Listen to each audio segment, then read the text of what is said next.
So then, by the time we're older, we hear about the spiritual path, we hear about something called the ego, and then we hear the ego is evil. You have to kill the ego. But it's extremely difficult. It's so hard to kill the ego. And if you're a Buddhist especially, well, if you're a Christian, it's not possible. Only through going to heaven, if you're lucky, then maybe. In Buddhism, the concept is there, but it's not. It takes 50 lifetimes if you're a Buddhist. For the really advanced ones, 49 lifetimes.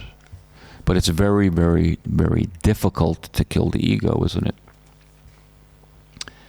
Why? Because we believe there's something called an ego based on original sin. Now there's an ego, and it's been here my whole life.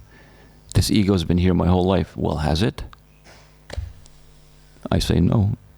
I say it comes and goes 1,000 times a day, like any other movement. Because many times every day, you're not attending to yourself.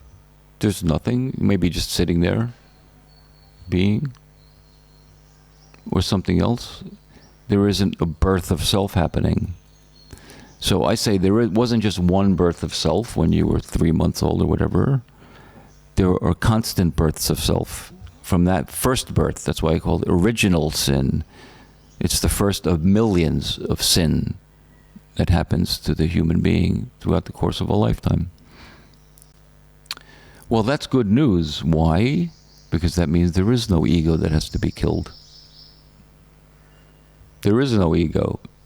There's only a movement of identification coming and going, like every other movement is coming and going.